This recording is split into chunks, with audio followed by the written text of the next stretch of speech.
Hello ninth class. Today we are starting your science. और सबसे पहले स्टार्ट पहले आपको समझना होगा साइंस का इंट्रोडक्शन। साइंस क्या है, कैसे पढ़ा जाएगा और क्या पढ़ेंगे हम लोग, ये आपको थोड़ा सा फोकस देना होगा। अगर कॉमन सी बात बताऊं तो साइंस के लिए सबसे पहले आपके अंदर क्रिएटिविटी होना जरूरी है। क्रिएटिविटी का सिंपल सा मीन्स, आपको एक छोटा सा एग्जांपल देते हैं। आप जहां बैठे हो या फिर जहां भी देख रहे हो ये वीडियो, आपको देखिए आपके ऊपर फैन लगा हुआ है। अगर आप उस फैन को देखते हो तो एक सिंपल सा सिस्टम है, आपने स्विच ऑन किया और फैन चालू हो गया। कैसे, क्यों, क्या, ये तीन वर्ड बनते हैं, how, what and why. Science के लिए कैसे स्टार्ट हो गया और स्टार्ट हो भी गया तो क्यों हो गया, नहीं होना चाहिए था। ये सारी चीजें जानने के लिए ही आपको साइंस पढ़ना पड़ता है। लोगों की साइंस के लिए अलग अलग मत हैं, लेकिन हमारा मेरा स्पेशली मानना है science is a specific knowledge about anything else. आप किसी भी चीज के बारे में स्पेसिफिक नॉलेज रखते हैं जो कॉमन पीपल्स को नहीं होता, वही साइंस है। अब हर चीज के बारे में, आप पेन को लो, पेन पॉलीमर्स मॉलिक्यूल से बना होता है, कितने मॉलिक्यूल्स हैं, कैसे बनता है, क्या करते हैं, पूरा पेन किस फंक्शन पे वर्क करता है, यही है क्रिएटिविटी। अगर आप इतना साइंस में समझते हो तो ठीक है, कोई दिक्कत नहीं। अभी आपके लिए चैप्टर शुरू नहीं करना है, chapter first, chapter second, chapter science का आप इजीली जानते भी हो और आपको पता भी है कैसे करेंगे, उसको बेसिक है। लेकिन अगर मैं बात करूं साइंस के लिए जरूरी क्या है, तो सबसे पहले हम बात करते हैं स्मॉलेस्ट पार्टिकल है, उसे बोलते हैं एटम। अभी एटम क्या है, एक बात सोचिए, आपने एक ईंट लिया, एक ब्रिक, उसको तोड़ा, दो पार्ट हो गए, फिर उसको भी तोड़ा, फिर और पार्ट हो गए, उसको लास्ट टाइम तक ब्रेक करते जाइए तो एक छोटा सा पार्टिकल बचेगा जो इनडिविजिबल डिविजिबल होगा, यानी उसे डिवाइड नहीं किया जा सकेगा, वही है आपका एटम। इस कॉन्सेप्ट को सबसे पहले इंडियन फिलोसोफर थे कनाद, उन्होंने दिया था 600 बीसी। अगर आप बीसी का मतलब नहीं समझते हैं तो आप बीसी पूछ लें, कमेंट कर सकते हैं, जिससे मैं बता दूंगा आपको बीसी क्या है। और अगर बीसी का मीन समझते हैं तो 600 बीसी में उन्होंने एक कंसेप्ट दिया। उनका कहना ये था कि मैं अगर सबसे किसी भी चीज को तो काटता जाऊं और एक स्मॉल पार्टिकल पे चला जाऊं तो उसे हम लोग परमाणु कहेंगे। उन्होंने इस समय इसका नाम परमाणु दिया, 600 बीसी में इंडिया के थे।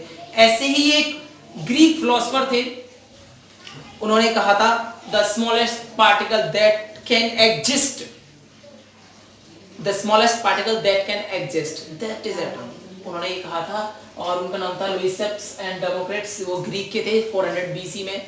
अगर मैं आगे बात करूं, जैसा कि आप लोगों को दिख रहा है आगे सर जॉन डाल्टन है। अब जॉन डाल्टन ने क्या कहा, वही कॉन्सेप्ट को उन्होंने साइंटिफिक मेथड में दिया।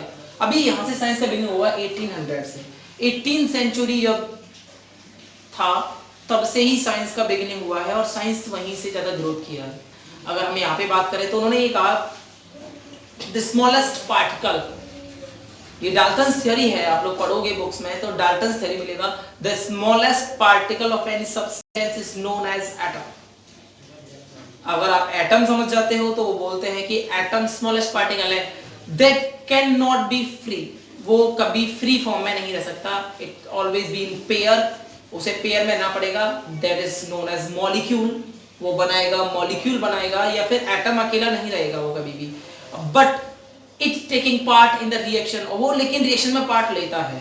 रिएक्शन कोई भी होगी, केमिकल रिएक्शन आप अभी आगे पढ़ोगे 10th क्लास में आएगा तो आपको वहां पढ़ना पड़ेगा केमिकल रिएक्शंस क्या है, तो वहां आप देखोगे कि केमिकल रिएक्शंस में एटम्स पार्ट लेते हैं। अगर मैं एटम्स को और आपको समझाऊं तो आपने एक बूंद, 1 ड्रॉप ऑफ वाटर देखा है। अगर एक कॉन्सेप्ट के अकॉर्डिंग या फिर एवोगैड्रो नंबर के अकॉर्डिंग देखा जाए तो 6.022 into 10 to the power 23 H2O होते हैं उसमें एक ड्रॉप ऑफ वाटर में।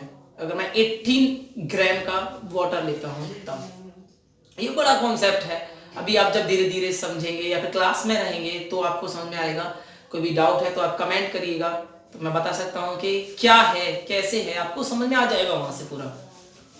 डाल्टन ने अपना एटॉमिक थ्योरी दे दिया और उसके बाद उन्हें पता चला, अभी सिंपल सा एक कॉन्सेप्ट ये हुआ, चलो मैंने बोल दिया कि कोई वर्ड ले लेते हैं, कोई वर्ड होता है खांडवा, मैंने खांडवी ले लिया और खांडवी है, लेकिन कैसा है, कैसा दिखता है, कैसा होना चाहिए, ये भी तो आपको पता होना चाहिए। इसको पता करने के लिए उन्होंने, अब साइंटिस्टों की दौड़ होती है उसी समय पे डिस्कवरी करने के लिए मॉडल कि एटम कैसा होना चाहिए या कैसा होता होगा। अब मॉडल बनाने का एक सिंपल सा कॉन्सेप्ट था कि उसकी सारी थ्योरीज वेरी करनी चाहिए, उसमें लाई करनी चाहिए, जितने भी उसके बारे में प्रॉपर्टीज मिलती हैं, थ्योरीज मिलते हैं, सबको लाई करना चाहिए। अगर लाई करता है तो वो एटम का मॉडल सही है, नहीं तो वो गलत माना जाएगा। अगर मैं चौक लेता एक सेकेंड, अगर मैं आगे बात करूं तो यहां से जे थॉमसन ने सबसे पहला मॉडल दिया, उसे कहते हैं watermelon model of J Thomson. उन्होंने बनाया एक वाटरमेलन टाइप, क्योंकि थॉमसन वो पर्सन है जिन्होंने इलेक्ट्रॉन का डिस्कवरी किया। थॉमसन इलेक्ट्रॉन का डिस्कवरी करते हैं, फिर वो कहते हैं एटम खाली नहीं है, ये बनता है इलेक्ट्रॉन से मिलकर। इनका ये कहना था atom is not empty space but atom contain many number of electron, उनका ये मानना होता है। तो वो एक मॉडल देते हैं, इसको कहते हैं वाटरमेलन मॉडल।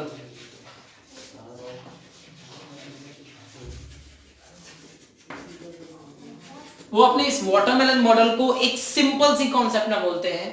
अगर उनका वाटरमेलन मॉडल है तो वो इसमें कहते हैं कि ये इलेक्ट्रॉन है, जैसा कि आप लोग एक वाटरमेलन लेते हो उसमें ब्लैक ब्लैक बीज होते हैं उसके, या उसके सीड्स जो होते हैं, और साथ में एक्स्ट्रा मटेरियल होता है, वो जो सीड्स है वो इलेक्ट्रॉन है, और बाकी सब उसमें वो एटम को कंटेन करके बनाता है।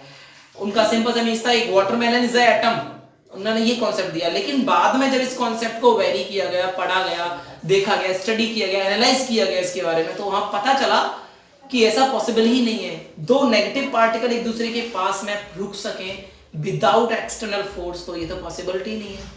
तो यहां पर इस मॉडल को कैंसिल कर दिया गया और बहुत सारी चीजें दोबारा से नहीं आने लगी।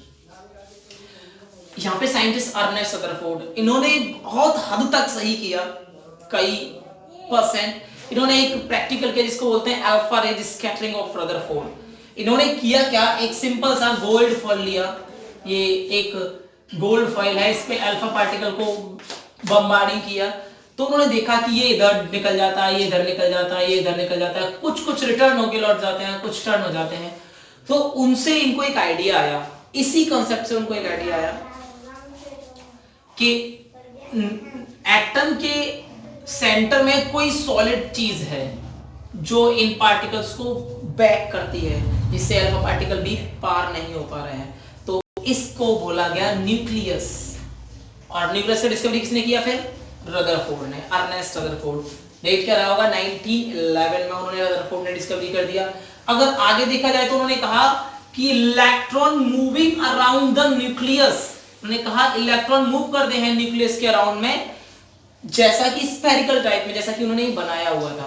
उन्होंने कहा यहाँ इलेक्ट्रॉन है, इलेक्ट्रॉन इसमें मूव करते हैं। इसमें बहुत सारी कमियां निकली, बहुत सारे डिफॉल्ट्स निकले। जब एग्जीबिशन के लिए जाते हैं रदरफोर्ड, तो वहां पता चलता है लोगों को कि साइंटिस्ट अर्नेस्ट रदरफोर्ड अपने एटॉमिक मॉडल को लेकर जा रहे हैं। बहुत सारे साइंटिस्ट होते हैं और वो मॉडल को प्रेजेंट करते हैं, अपना प्रैक्टिकल बताते हैं, तो लोगों को समझ में आता है। लेकिन कई साइंटिस्ट का वहां पे कई क्वेरीज होती हैं और क्वेश्चंस होते हैं। उनका मानना ये होता है कि अगर ये इलेक्ट्रॉन मूव कर रहे हैं आउटसाइड, अगर बाहर जा रहे हैं, तो इट मींस ये कॉन्सेप्ट हो गया कि ये चौक धीरे धीरे धीरे धीरे धीरे बड़ा होता जाएगा, और ये पॉसिबल ही नहीं है, ऐसा होता भी नहीं है। और अगर ये इनसाइड जा रहे हैं, कोलैप्स हो रहे हैं, तो धीरे धीरे चौक को छोटा हो जाना चाहिए, ये भी पॉसिबल नहीं है। दोनों कंडीशन पॉसिबल नहीं थी, इसलिए इनके मॉडल को कैंसिल कर दिया गया। उसी मीटिंग में जहां थे वहां साइंटिस्ट थे दो, जिनका नाम था नील्स बोहर और चार्ल्स बरी। बोहर और बरी दोनों नाम से फेमस हैं। इन दोनों ने उसी समय ये कॉन्सेप्ट लिया कि हम रदरफोर्ड के मॉडल को सही करेंगे, तो इन्होंने उसमें चेंजेस किए।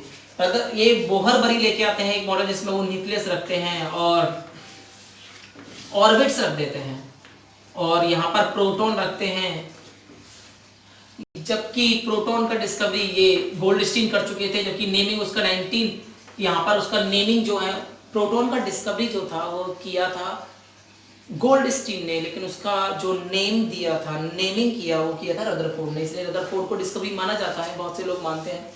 उन्होंने ये दे दिया, उसने कहा यहाँ पॉजिटिव पार्टिकल होता है, यहाँ पर इलेक्ट्रॉन मूव करते हैं। ओके, तो यहां से सिंपल और बेसिक फॉर्म में रदरफोर्ड की बात, उसकी बोहर और बरी की बातें आती हैं।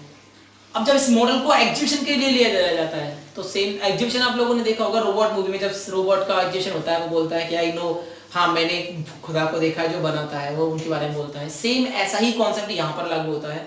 अगर इससे आगे बात करें तो एक सिंपल सा क्वेश्चन पूछते हैं साइंटिस्ट। वो पहला क्वेश्चन ये पूछते हैं कि व्हाट इज दिस। बोर कहते हैं कि this is the atomic model, और if you have query then you can ask me. अगर आपके पास कोई क्वेरी है तो आप मुझसे पूछ सकते हैं, कोई प्रॉब्लम नहीं है। जब वो पूछने के लिए जाते हैं तो उनसे पता चलता है, वो बोलते हैं कि ये क्या है, वो बोलते हैं ये ऑर्बिट है। कैसे? जिस तरह गैलीलियो का कॉन्सेप्ट कहता है कि सभी प्लैनेट्स अराउंड सन के अराउंड में मूव करते हैं, ऐसे ही same electron moving around the nucleus. उन्होंने एग्जांपल दिया और सभी लोगों के समझ में भी बैठा, तो कोई दिक्कत नहीं, नेचुरल है, कॉन्सेप्चुअल है, तो सही था।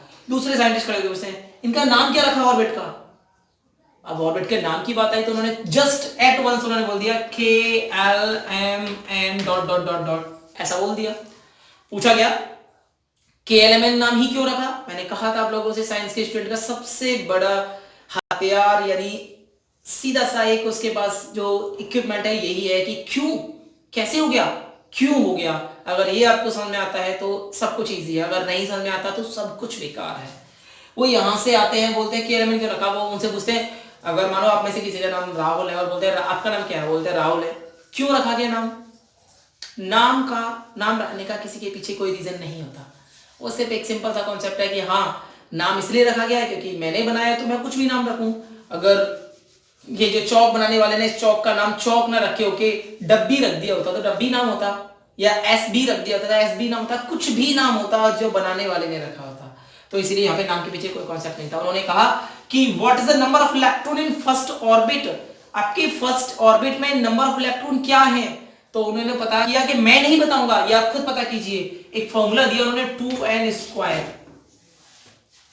फॉर्मूला दिया। बहुत सारे ऐसे ही तुझे पता चल जाएगा फर्स्ट ऑर्डर में कितने इलेक्ट्रॉन है, सेकंड ऑर्डर में कितने इलेक्ट्रॉन है, ऐसे ही बहुत सारे कॉन्सेप्ट चलते गए और उनका कॉन्सेप्ट सही हो गया, इसे सही मान लिया गया। लेकिन इसमें कुछ कमियां थी, कुछ लॉसेस थे इसमें बहुत सारे, लेकिन वो आपको आगे 12th लेवल पर जाकर पता लगेगा कि इसमें क्या कमियां थी, कैसे थी।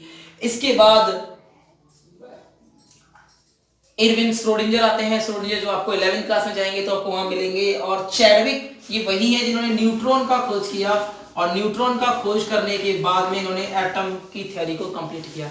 इसमें एक साइंटिस्ट मिसिंग है जिसका नाम था सोमरफील्ड, और सोमरफील्ड ने एटॉमिक थ्योरी को दिया। अगर आप रियल में एटम को देखोगे तो ऐसा नहीं दिखता है, वो ऐसा दिखता है जैसे आपने शक्तिमान वाला देखा, शक्तिमान का जो लोगो आता है सेम ऐसा ही साइंटिस्ट सोमरफील्ड ने इस वाली कॉन्सेप्ट को बताया था। उसमें ऑर्बिटल्स को ही बताया था, छोटी ऑर्बिट्स हैं, इसीलिए वो एक दूसरे से टकराते नहीं है।